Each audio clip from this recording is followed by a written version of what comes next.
Plan sponsors, the employers, care for their employees, right? They give them a wage, they give them benefits, they care for them. And a lot of times they love them. And so they do want everyone to be successful enough to work there long enough to save enough money to retire. But let's face it, in America, that's not been very successful, right? If you look at all the industry numbers, Americans are failing at that, right? They should be saving 10 to 15% of their pay. They're only saving 6% of their pay. Welcome, Model FAs. David DeSell here, president of Model FA and your host of the Model FA podcast. Appreciate you joining us today. Before we dive in and welcome our guests, I just want to make you guys aware. I'm not sure if you plan on attending or not, but Riskalyze hosts a conference every year, the Fearless Conference, and we partnered up with them. And as a result, if you type in a promo code, just simply modelfa.com, when you go to buy your tickets, save $50 on that. So feel free to check it out. We would love to meet you in person if you join as well. So feel free to come by our table. But with that being said, thanks for joining. And we have Wade Behlen with us today. And he's a managing director of retirement plans and foundations. He spent over 15 years specializing in retirement plan advising.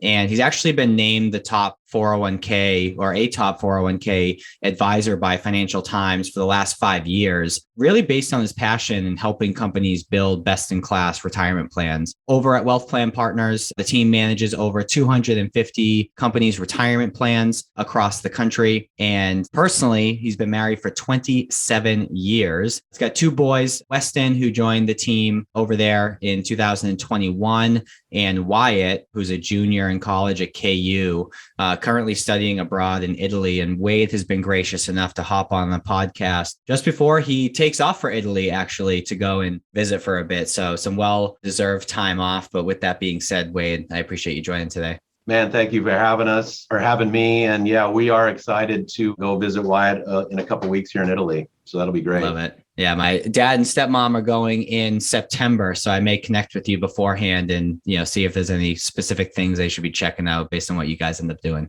Well, we were really lucky. My youngest sister is basically a travel agent as well. She's been over there like 4 times. So you got the skinny on it. Yeah, I'm just excited to not only go along, but I'm just hoping I can keep up. I'm normally one of those vacation guys that says, I kind of like to sit around and relax a little bit because my normal day is go, go, go. So on vacation, I like to sit a little bit. But, with this, it's going to be like, I hope I can keep up because she's got everything planned. And, we're probably not going over there long enough. Everyone tells me you should be over there for like a month, but we're going for about 12 days. We're going to see a lot of cool things. I'm really pumped.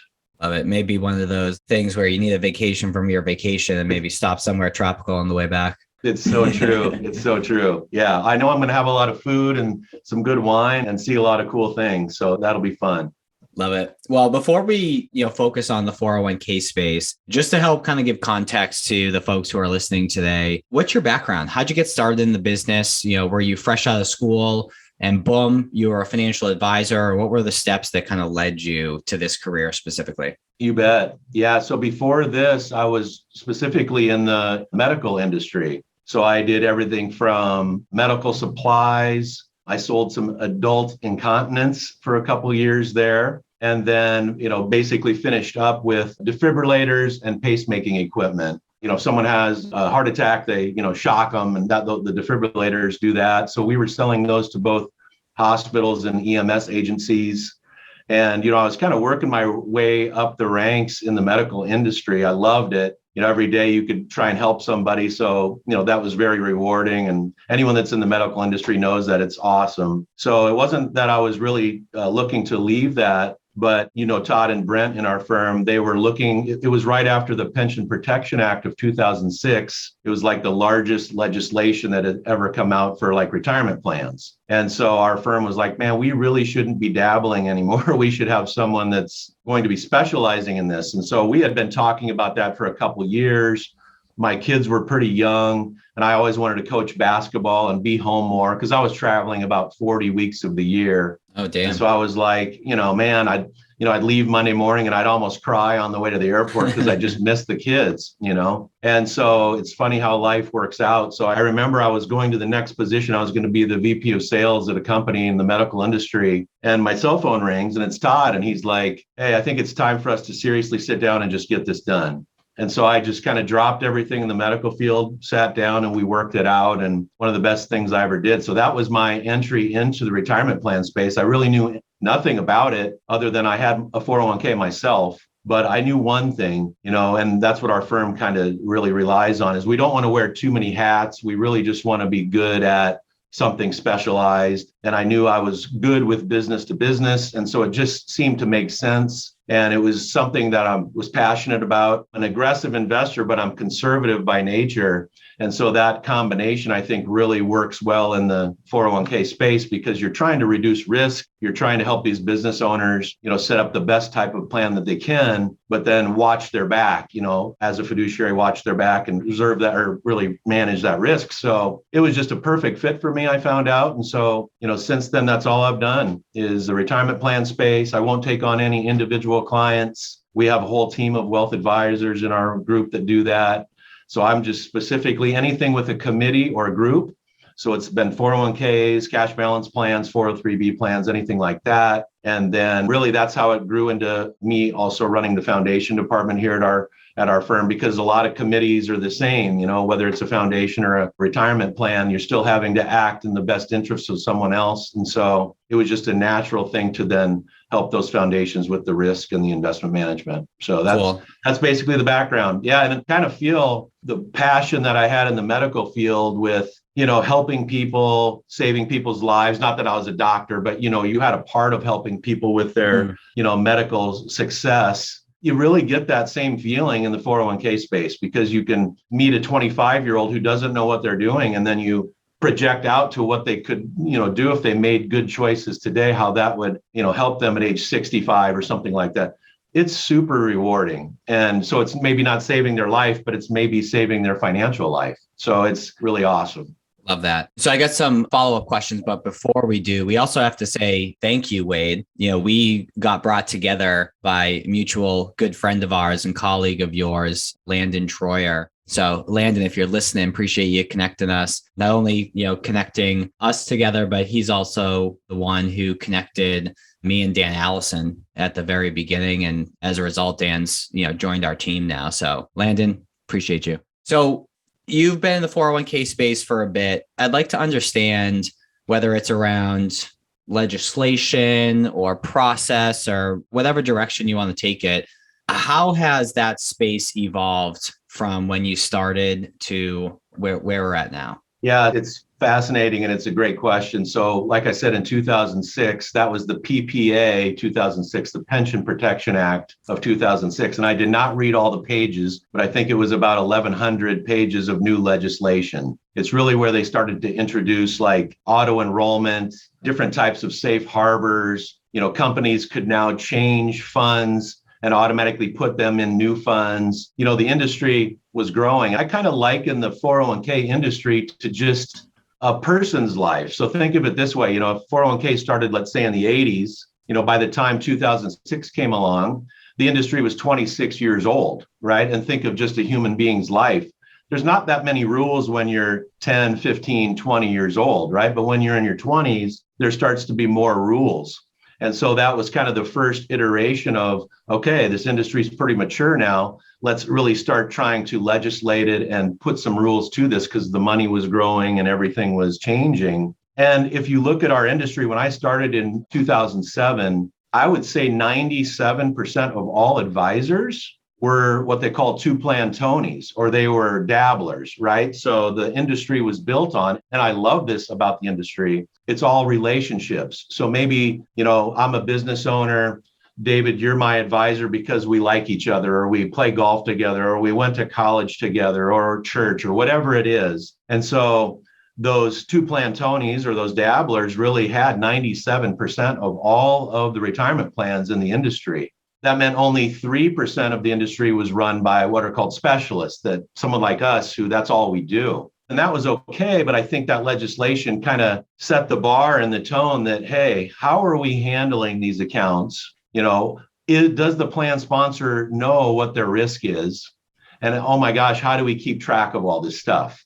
Right. So it was at that point that we designed our plan around all of that and really based it on three pillars, plan design, risk management, and then final outcome. And I think the advisors in that space, all of them were doing a good job, but I don't think they were acting in the best interest of their employees or the business owners all the time. And so that really had to change. The government came out with their fiduciary rules, and that's been tossed around, this entire time. So I think that might have changed the industry and maybe not scared everybody, but I think it really brought attention to the plan sponsor to say, hey, this is probably something serious I should consider. Not just big companies, but all companies should really take a strong look at who is my partner. If, something would hit the fan, who's going to be in my corner? Is it just going to be us sitting there? Or do we actually have someone that would sit on the same side of the table as us? If the plan would get into trouble, would the advisor just run and say, hey, I was just helping, I really didn't do anything here. And so I think that's what changed that industry. And it's still that way today. I think if you look at the numbers, and again, I don't have the exact numbers, but 90% of, I think, all plans now use, those two plan Tonys or those dabblers. But the specialists have started to carve away about 10% of the industry, but we got 90% of the industry to go. And I think that's why I'm so excited. We're seeing a huge change in not only how that's going, but why that's happening. And a lot of it's just centered around that fiduciary rule, about all of the rules that are coming out, the disclosure rules, the transparency rules. And then more is to come, Dave. It's a lot more is to come. And I don't think we should be afraid of that. I think we should embrace that. I'm not big on legislation and lots of rules, but as the age of the retirement plan space continues, now we're at, the age of the industry is probably around 40 years old. So we're mature now, and we really need to make sure that what we have going can last and is really thoughtful and thought out. Cool. Now, if I remember correctly, your B2B in a couple different senses, meaning, your buddy has a company, you guys can work together in regards to their company's retirement plan. So you can even consider that like B2C to a degree, but you're also B2B in that you essentially have a platform for other advisors to leverage your specialty. Is that correct?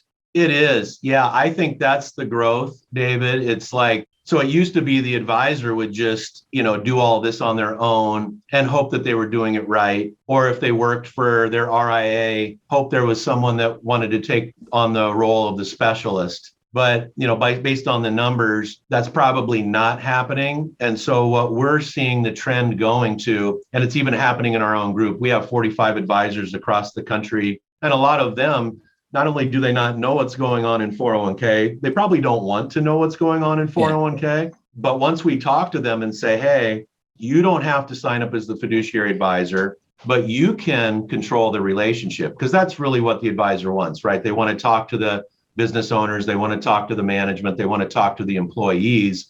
So they are still the quarterback or the relationship. But then our team in that case comes in and we're the prudent experts is what we call it, or the back office. We're the specialized team that comes in and, make sure we're following all the rules. We're acting as the fiduciary and doing all of both the plan level duties. We pretty much handle all of those. So we are keeping everybody out of harm's way. But then we kind of bifurcate the services. So the plan level rules are held by us, but the participant duties we share with that advisor. And so now they are introduced to everybody and they can really make a difference with what they want to do. And that is help people and, really give the participants that individual touch that they're so good at. And so I really think that bifurcation is where the future is going, because let's face it, not every group's going to want to be a specialist. So then we can kind of farm ourselves out to any group that doesn't want to do that. We can be that specialist for them, even though we're not under the same umbrella. And if you look at the retirement plan space and industry today,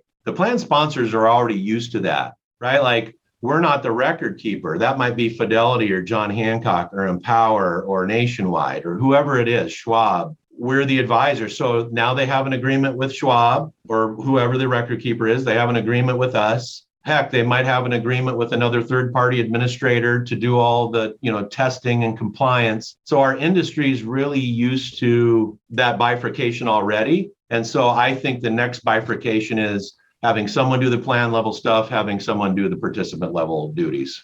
Now, if I'm an advisor, how do you sort of help settle my stomach where, on the outside looking in, I say, hey, I don't want to be an expert in this. I don't want the responsibility, but I want to benefit from, the relationships that I'm forging. So I need or, desire a, third party to basically be an extension of my team. But then I also learn that like, oh shit, this company also has, 40 something of their own advisors. And, the extension of me has, all the information, they're doing all the work. And I guess if I'm an advisor and that's a concern of mine, how do you settle that concern?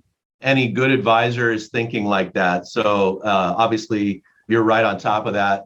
It really comes down to trust. We can handle that a lot of different ways. We can just build an agreement so that, legally we are saying, look, by having this plan and doing these duties, we know we're going to develop a lot of other assets, a lot of other opportunities for that advisor. We would just say, look, if anything comes out of that plan that we're working together, that advisor who we're working with gets all of those leads, all of those connections. They get introduced to all of that. And we can do that legally. Those are real easy agreements. And let's face it, I think that's why people are hiring us, because yes, we have advisors across the country. We are doing that with them also, but those advisors know, it's not their relationship. And so to me, you got to treat people the right way.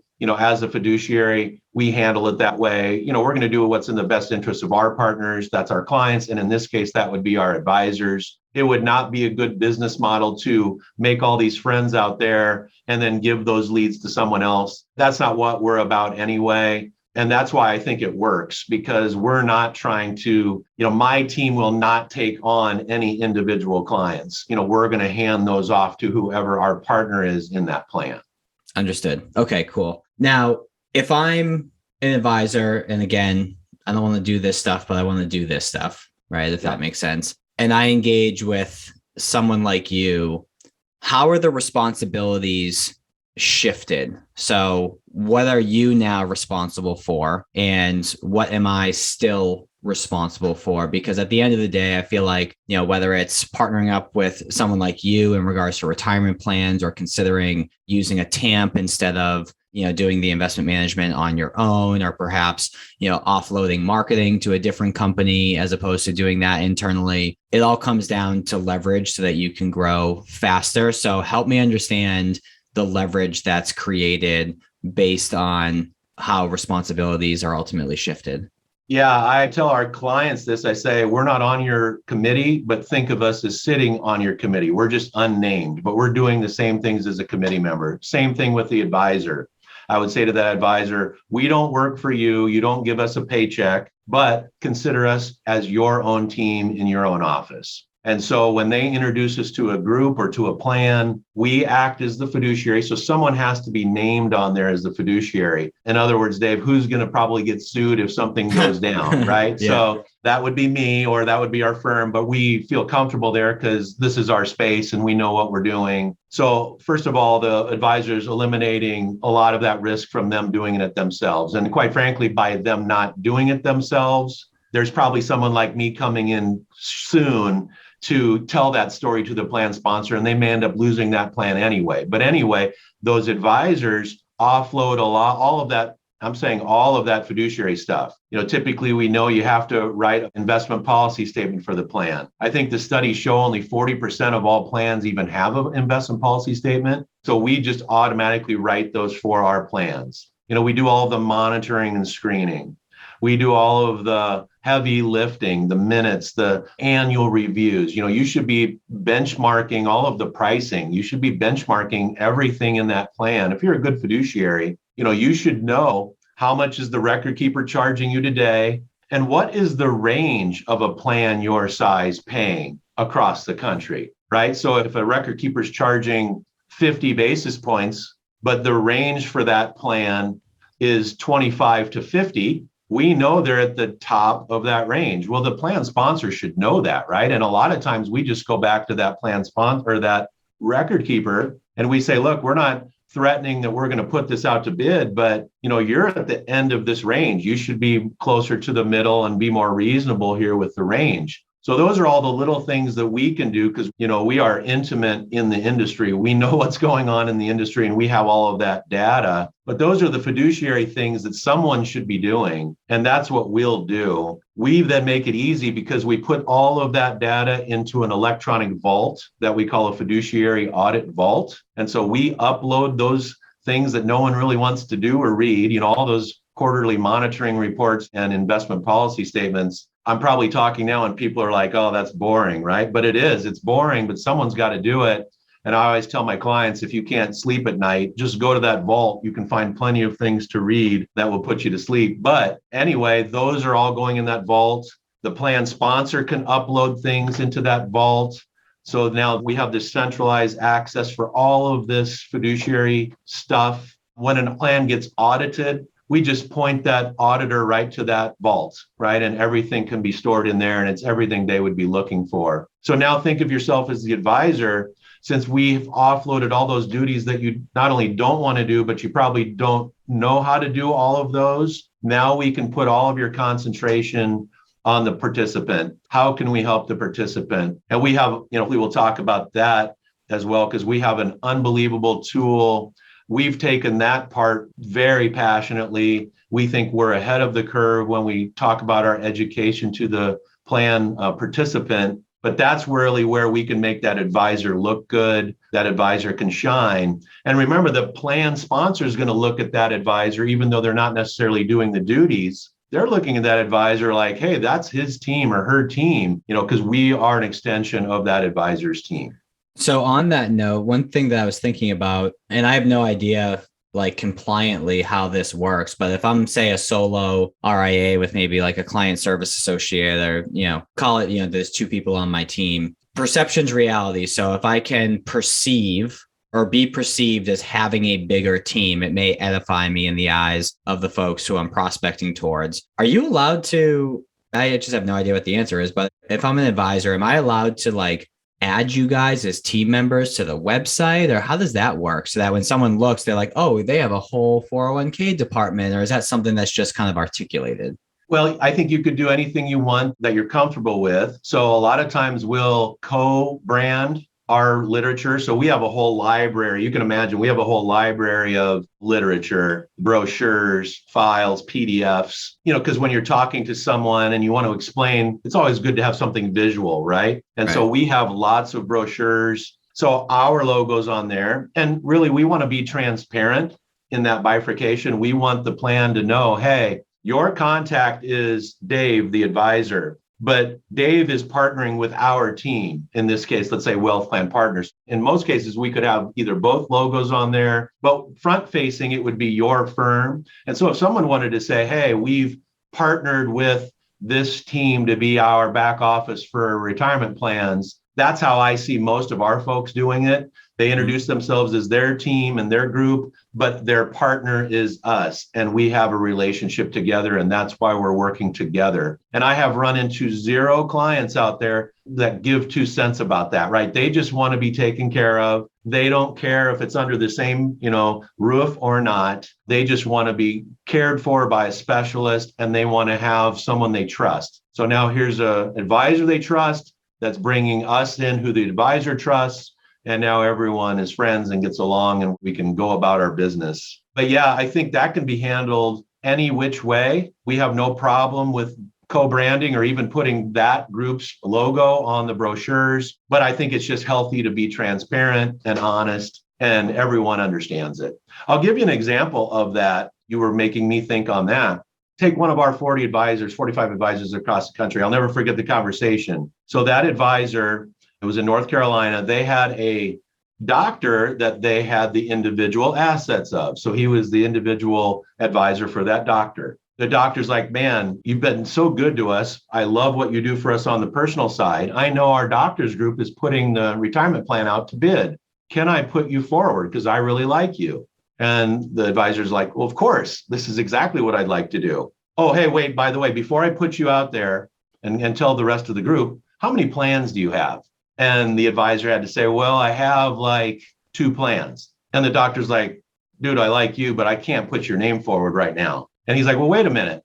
Our home office, we have a specialized team and they have hundreds of plans. That's who I would bring in to talk to your group on my behalf. And the doctor's like, oh, okay, that's perfect. And then he just moved on and put our name forward. So to me, that's kind of the real life, scenario that's going to happen. And, I think that's the future, Dave, because like I said, these advisors that have these plans don't want to lose them, but they probably, if they were, honest with themselves, maybe they should lose them if they don't start making some of the changes that maybe need to be made as a fiduciary. So, yeah, that makes sense. You're basically, being able to borrow someone else's, experience and credibility and, use it as your own. I can see how that can be very effective.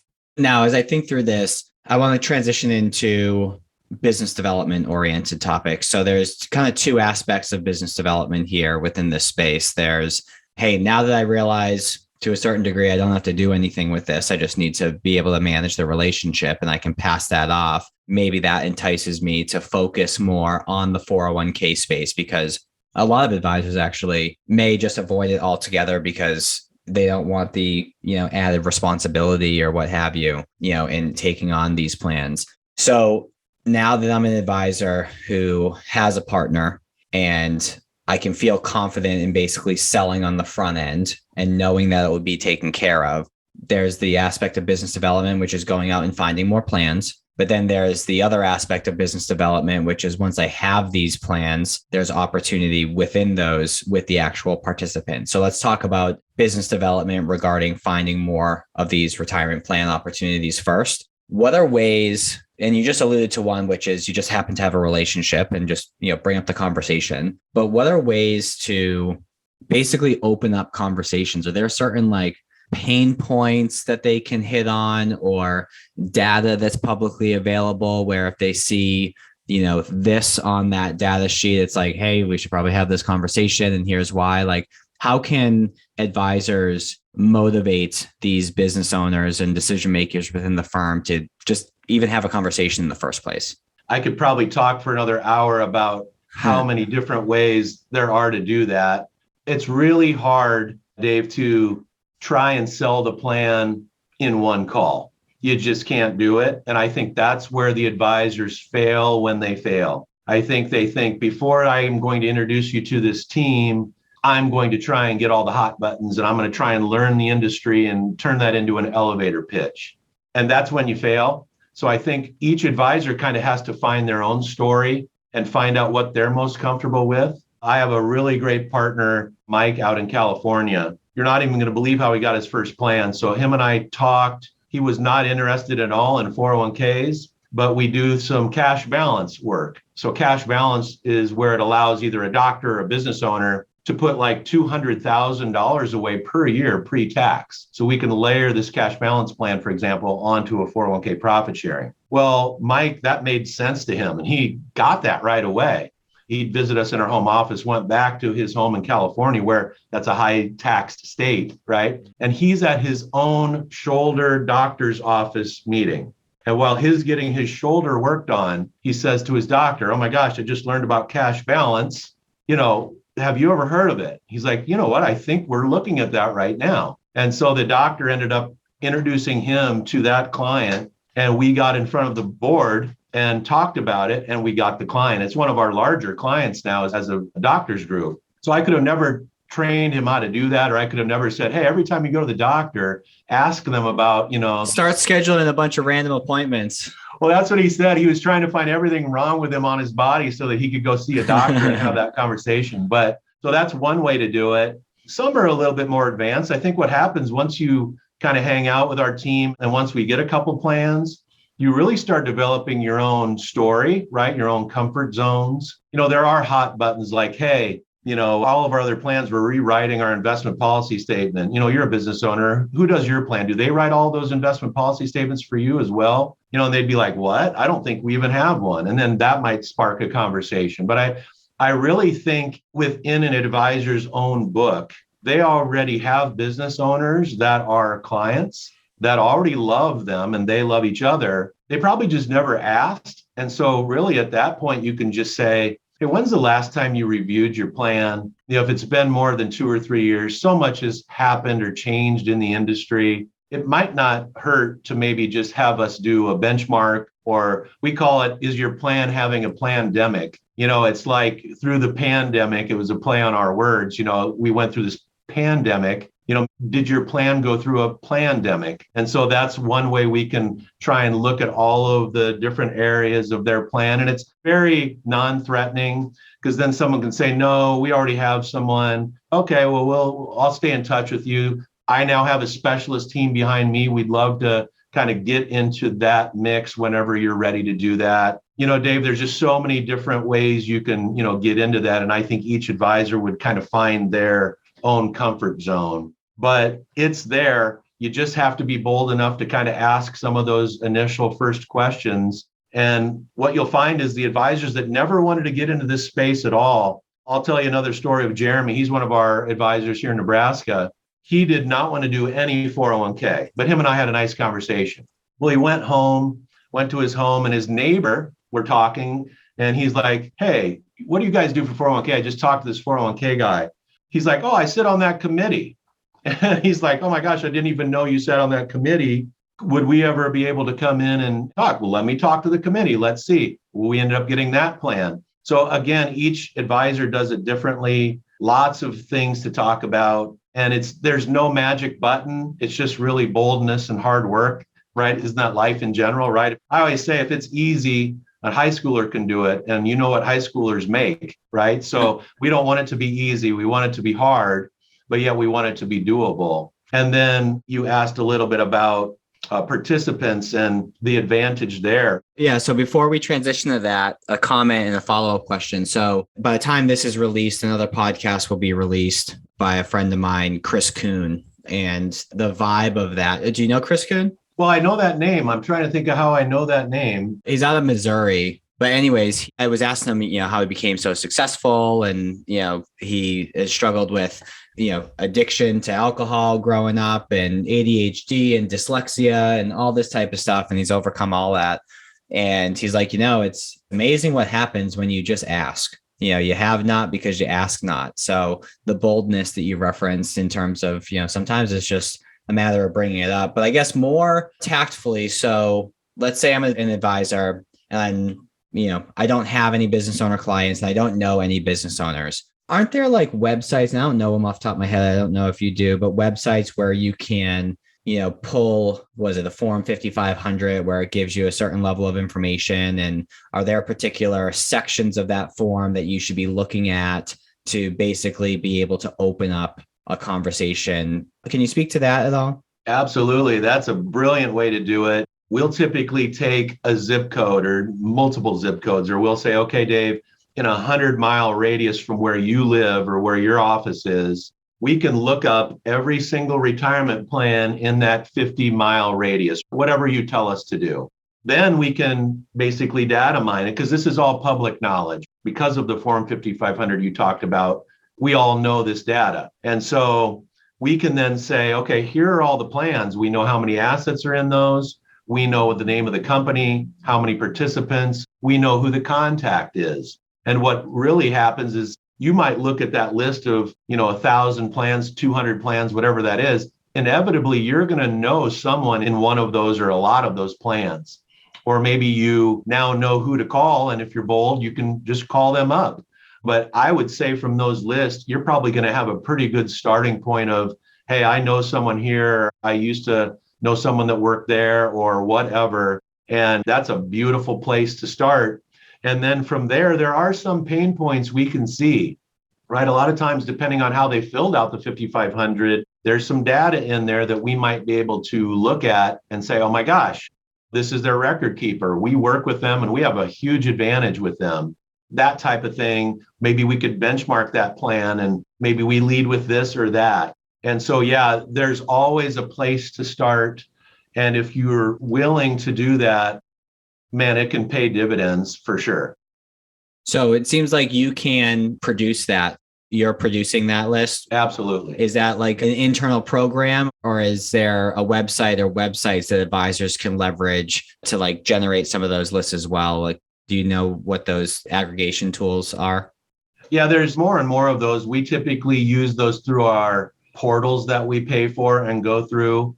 So a lot of times, maybe the advisor doesn't want to spend the money on a Larkspur, login, but those are the types of companies that are taking the 5500s, aggregating them and making them available. It's real easy for us to do. So I would say most of our advisors don't always want to get on the website and try and learn how to do all that, where we can just literally within a matter of minutes, we can run them a list and then put it in an electronic format like Excel where they can sort it. They can kind of do whatever they want to do. I know when I started 15 years ago, I was the same as every other advisor. Like, where am I going to find these plans? Right.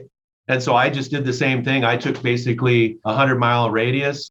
And at that point, we were only concentrating typically on plans that have less than 100 participants and plans that had under 50 million assets, because we just knew at that point we weren't ready to go after the big plans. Now we've since migrated. We can handle any size plan now. But you got to kind of know your lane too. And so we just started kind of in that lane that we were comfortable with. And that's exactly how I did it. So it worked. And that's how we can help other advisors think through this. Awesome. So if I'm partnered up with you, I'm an advisor, and now I don't really have to do anything except for manage the relationship. It now frees up my time to mine that relationship or farm that relationship more so than if I was tasked with doing all the things, behind the scenes.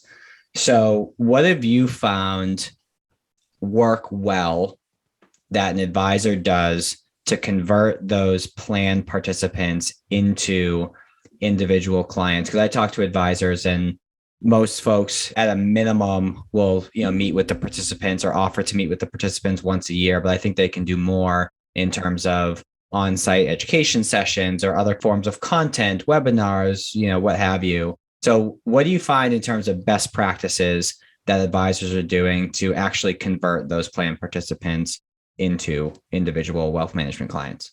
Yeah, well, we have a lot of experience with this. So when I was brought on, like I told you, it wasn't a loss leader. We can make money doing retirement plans, but we really wanted our wealth advisors to be introduced to more potential individual clients. That's really what the purpose of our department is to strengthen our firm by introducing, other individual clients to them.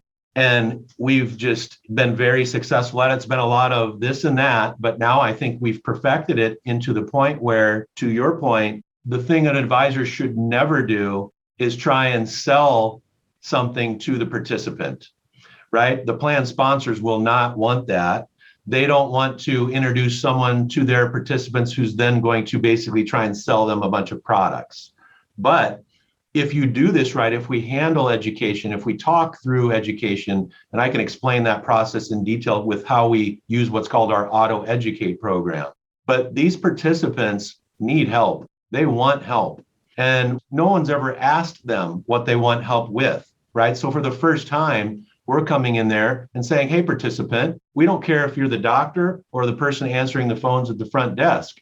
Do you want to retire someday? Well, of course I do. So now let's help you get there. And here's what people that have successful retirement, someone that's financially well, this is what they're doing. Are you doing these things? No, I'm not. Well, let's get you there. Okay, so if you handle it that way, it's amazing what they'll tell you. And now you've uncovered everything they need help with. And so when you go in there thinking, well, I'm only going to work with someone that only has $250,000 or whatever that is, our team has the tools to help all of the participants, but then the ones that need more help, let's face it, the folks with more money have more to lose, right? So they're the ones that should be doing living wills and trusts. They're the ones that should be talking to an advisor to protect and to grow their assets. They're trying to become wealthy. We can help them do that. And then it's our job to help them preserve that wealth. It's really easy when you're doing just the general financial wellness and education in these plans. If you really are passionate and care about that, we find those folks in there. And the rule of thumb typically is, Dave, if the plan is a $5 million plan, there should be $5 million of other revenue or other assets coming out of that plan. If it's a $20 million plan, it should have $20 million. And, you just look at the 401k IRA comparisons, they're about equal. So everyone in there probably has a rollover from somewhere else. I think the average participant has 2.3 retirement plans. The one they're in now, and then the one from the job before, and the one from the job before that. So there's always rollover opportunities. We don't sell insurance ourselves, but some advisors might be able to help some of these participants with their insurance. They're probably buying that from somewhere else. Now that advisor can come in, they're trusted, and they can help them with those needs and everything else in between. We do Social Security seminars. Advisors know what they're doing in that space. And so then we can really help them be who they want to be. And that is a great resource for an individual investor, individual wealth client. I appreciate you sharing the rule of thumb in terms of the plan assets compared to what you can estimate is outside, so that you can kind of further define what that opportunity is.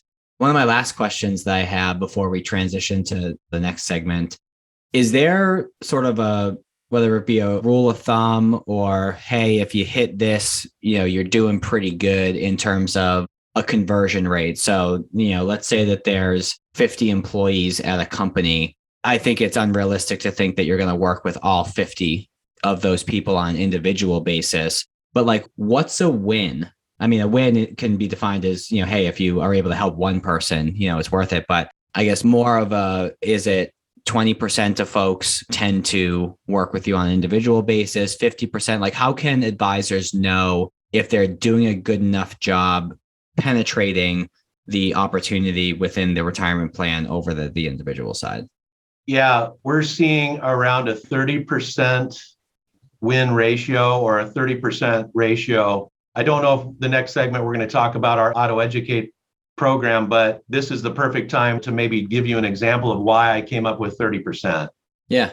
So plan sponsors, the employers, care for their employees, right? They give them a wage, they give them benefits, they care for them. And a lot of times they love them. And so they do want everyone to be successful enough to work there long enough to save enough money to retire. But let's face it, in America, that's not been very successful, right? If you look at all the industry numbers, Americans are failing at that, right? They should be saving 10 to 15% of their pay. They're only saving 6% of their pay. We're well behind. That's why people are thinking about working to age 70 or 75 because they haven't saved enough.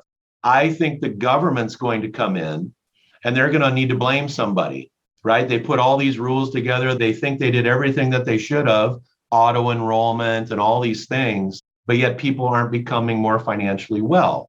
I think the government's going to step in 5 years. That's my prediction. It might be sooner than that, but I think I'm going to be completely right on this one. 5 to 10 years, the government's going to come in and say, hey, what are you doing for your participants, all of them, so that they become more financially well? And this will answer your question, Dave, but I really want to set this up because I think this will make sense to the people that are listening. The employer is going to have to come back and say, well, we had our advisor, we brought in pizza, and our advisor talked to everybody. Okay, what did they say? Who did they end up talking to, and what did they do for them? Well, that's not going to be a good enough answer, right?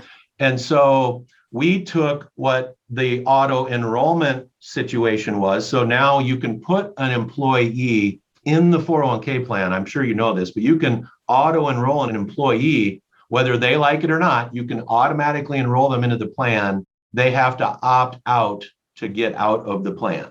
Well, the studies show 90% of people stay in, only 10% get out. So this is where I'm saying the government's going to come back. They're going to say, look, they're in your plan, but they're just not doing good, right? No one's helping them from there. So we developed and trademarked a process called Auto Educate. So it's along those same lines. And that's why we trademarked it. And we've been doing this for 15 years. And this is why our wealth advisors, so this answers your question, why they love this. So I'm going to ask you to wear two hats here. Put on your plan sponsor hat. We're going to come to that plan sponsor and say, okay, you love your employees. Okay, yeah, maybe Wade's right. Maybe in 5 years, the government's going to come in and blame you. Let's set up a program that automatically offers a personalized education program, a pep talk is what we call it. Let's have a pep talk with these participants. They're going to get this on their mobile phone. So we have a QR code that in every one of our meetings, or we can email it out, or they can text it out, however the plan sponsor wants to do this. The plan participant, because they're all used to QR codes now with menus at restaurants, they do this QR code and they get asked 2 questions. Hey, we care about you. ABC company, we care about you. How can we help you with your financial wellness? Do you want more help? The first box says, yes, I would. And then that brings them down into like, what kind of help do you want? Do you want an insurance review? Do you have a rollover? Do you want more help with Roth versus traditional? So on and so forth. Now we know who wants help, right? We've identified those folks. The second box on that mobile app says, leave me alone. No thanks. I opt out of your help. Now we control all that. Our firm, that QR code, I don't know how it happens, but it miraculously shows up in our CRM. Now we have all of the data. So the plan sponsor has to do nothing. The advisor has to do nothing. The plan sponsor has to agree to send this out at least once a year. Right. But now think of this. You have your plan sponsor hat on. Someone opted out. They've told you, I don't want help. Well, our ERISA attorneys tell us that's enough to get the plan sponsor out of trouble, right? You've offered, you were going to put them in the plan. They opted out. We now keep that in their file. We do that at least once a year so that now we have a process in place because that's what they want. And if for 5 years in a row, that person opted out of that pep talk, we now have that documented and now we're protected. And on the other side, you're basically giving that list to the advisor. You got it. That's, hey, call all these people that are virtually raising their hands, and you have an easy way to open the conversation. Hey, it's David DeSalle, the advisor on your 401k plan. You just recently noted that you'd like some help with a rollover, or like some help with this. When's the best time for us to chat? I can see how that alleviates a lot of the heavy lifting because people are just raising their hand. Yeah, you don't have to sell them now on your services, right? They've, like you said, told you what they want help with. And not only do you want to call them, you have to call them, right? Someone has to call them or get in touch with them to say, hey, here it is. Now, there's a lot of questions that an advisor maybe doesn't want to get on the phone and spend 20 minutes and answer, like, hey, what's the differences between Roth and traditional? There's a lot of questions that can be handled in like a robo way. And so we're making our app more robo, where if someone does click the, hey, I'd like to learn more about Roth versus traditional or something like that, we can then automatically send them another video automatically to their phone. Now they can watch a 40-second video on the differences between Roth and traditional. So we're really trying to make this more interactive. But now something great happens. We know who wants help. We know who it is. They've given us all their information. The plan sponsors love it because now we can effectively help the people they love. It performs a CYA that they want. The advisors love it because now they don't have to sit in front of a room and hope someone raises their hand. We know.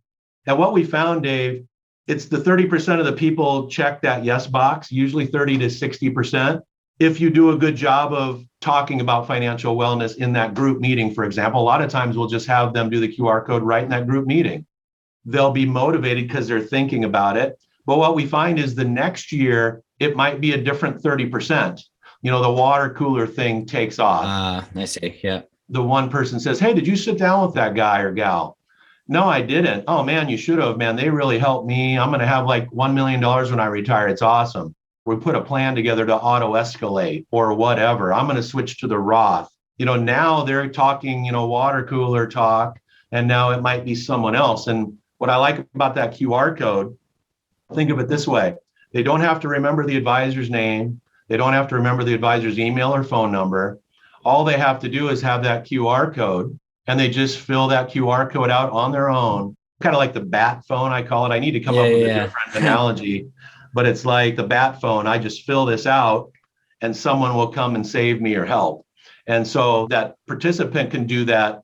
We try and have them do it once a year, but what if they did it once a quarter, or however the plan sponsor wants that to happen. We're now having plans put these QR codes, need help with finances, put the QR code there.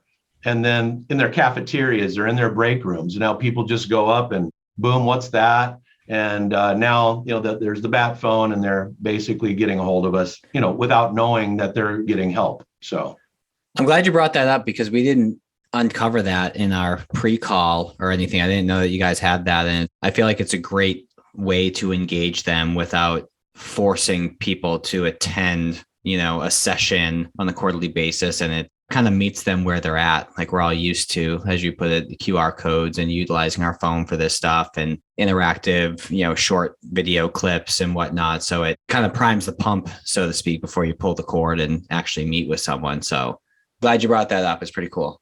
Let's face it, no one wants to sit in a room and just listen to someone, right? Right.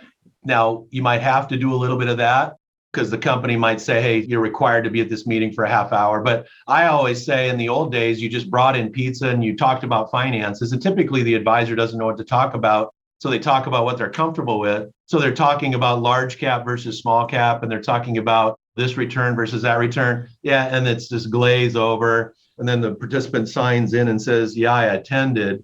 They didn't say I was asleep, or maybe someone was on vacation. I just came for the pizza. That's still going to happen, but at least now that plan sponsor has a process and they've opted out of them being asked about that pep talk. So I think it's the future. I think of it so much, David, that we don't even have to be the 401k advisor on the plan. This could just be a company that only wants to look at financial wellness and education. So we don't even have to be the 401k advisor on the plan to do this auto educate pep talk process for any company out there. They would just pay for that service, but that's another way we could introduce advisors to participants in a plan without having to be the fiduciary advisor on the 401k. That's cool. So just to kind of sum this up, and I think this came together really well and succinctly. For advisors who want to get into this space, but don't necessarily want to become the expert or the specialist in this space, they can partner up with someone like you to focus on leveraging their time and responsibilities, growing their team artificially to a degree where they're not taking on additional payroll and paying for benefits and stuff like that, but contracting with you to be able to be an extension of them. There's tools and resources to be able to find these folks, whether it's leveraging the 5,500 or just latching on to one of the stories that you shared so that they can remind themselves, oh shit, I actually live next door to this person. I didn't even think about bringing it up. And then furthermore, the tool, the Auto Educate program that you have as a way to engage the employees. I think it kind of came together really well. So I appreciate you walking through that. Before we wrap up, I do want to transition, and I actually have a book recommendation, too, for you. I'm not sure if you've read it before, but the book that you chose, and for those listening, if this is your first time tuning in, there's so many books out there. And I feel like oftentimes it can be kind of paralysis by analysis, and you may have the intention to continuously learn, but not necessarily know where to start. So based on the fact that we're bringing on top quality guests, I asked them all what one of their favorite books is, so that we can distill a reading list for you and at least give you a starting point.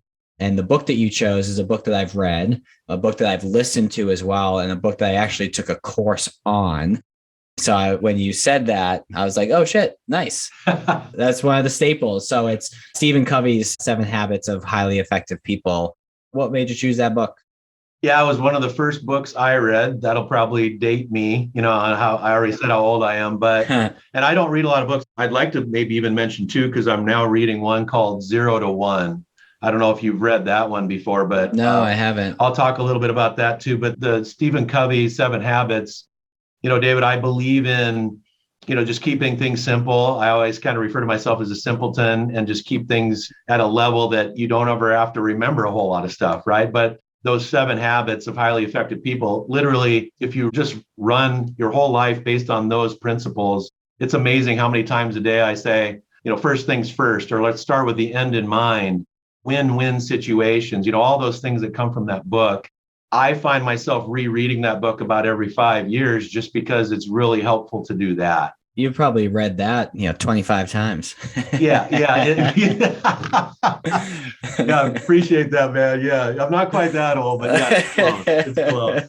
But yeah, this 0 to 1, someone recommended that to me, and I'm only through about half of it, but it's amazing how things you read at the time of your life really help, right? So this 0 to 1, think about just in general, you can either take what someone created. So someone took something from 0 and created 1, and then now everyone copies the 1 and tries to improve the 1. Or you can be an original, or you can start something from 0 and do it for the first time and create 1 yourself. And it's really the ones that can create the 0 to 1 that have the most success. And so in any industry you're in, we all know if you just copy someone else or try and do it better, it's really just a commodity. And all that will happen over your lifetime in that industry is you will just have price compressions, and you will just have to do it a little bit better than the other person to get the business at the same price or lower your price. I'm trying to think about retirement plans, and hopefully that came across today. That's why the 0 to 1 made so much sense to me. I think we're taking things that people aren't doing in the retirement plan space. So 0, and we're trying to go to 1 and then duplicate that 1 across the board. So if you haven't read 0 to 1, I would tell you that's a really good book to read too. Yeah, I'm typing it in right now. I'll scoop it up. I appreciate you sharing that. The other book that came to mind, and this was one of the first books I read when I fell in love with reading again, because I didn't read any of the stuff in high school and college and just kind of BS my way through, reporting back about the books. But then I kind of rediscovered reading, and now I crush books. I love them. But the book that kind of kickstarted that, or one of the books that kickstarted that, have you ever heard of the book, The Dream Manager? I have not. I'm going to write that down. By Matthew Kelly. So the reason why I love this book, and the reason why I'm bringing it up to you and perhaps to, the folks who are listening to this as well, is it's a parable, and it's a story about this company that the jobs that they provide are not glorious. It's a cleaning company that basically goes in and cleans, office buildings, and they're experiencing a lot of turnover. And the idea about this was they hired a dream manager. And what the dream manager did is they actually spent time with all of the employees to help them reach their dreams financially, buying a house, sending kids to school, whatever it may be. And what they noticed is that morale, spiked, like just went through the roof. The turnover basically went away, and people were just that much more bought in because they felt cared about. And people appreciate a healthy amount of accountability to make sure they actually follow through with the things that they need to do to reach their dreams. So for you or advisors on your platform or folks who are listening, it could be a nice leave behind book to share with the business owners as to why focusing not just on providing a 401k plan, but on continuous education for those folks and getting you on site more often, why that's so important. So I think it could be complementary to, the process that you bring these folks with already. So I'll put that on your radar. Boy, that's awesome. Yeah, that's great. That sounds great. Before we sign off, if I'm an advisor, I'm like, man, this was a good conversation. It sounds good. I'd be open to exploring, working with Wade and his team. Where do they go? Where do you want to send them? How do they connect with you? You can obviously Google us. It's WealthPLAN Partners or WealthPLAN Group, either one. Our website's out there. They can email me at wade@wealthplan.partners. And then, would love to help and work with anyone that's out there. Would love to have conversations with folks. It's one of those things where I think we all get better if we all talk. I think there's a ton of business out there, and I think we're right at the beginning of something that's going to change the industry as it pertains to financial wellness and education. So hopefully everyone understood that and is excited about that. They may not be as excited as us, but someday hopefully they will be. And David, I really appreciate you. And I really need to give a shout out to Landon as well. I didn't want to cut in when you were saying that, but Lando's my guy, and I know he's your guy. And he's as passionate about what he does as well, and love to have him on the team. And I'm so glad he introduced us to you guys. Likewise. Well, for those who are listening, definitely an episode worth sharing. So please go ahead and do that, as well as we'd love it if you spent a moment and reviewed us on iTunes. It's been incredibly helpful with all the sharing that you're doing, the listening that you're doing, the reviewing that you're doing. And I've mentioned this a handful of times since these episodes have been coming out at the beginning of this year in 2022. But based on all that, you've got us to the top 2.5% of podcasts globally. So I appreciate it. Keep it up. We don't want to lose that standing, of course. But thank you for all the time. I mean, you got plenty of things to listen to and do during your drive time, transitional time. So the fact that you're choosing to spend your time with us feels really cool. So we appreciate that. And Wade, appreciate you joining, and we'll catch all of you on the next episode. Take care.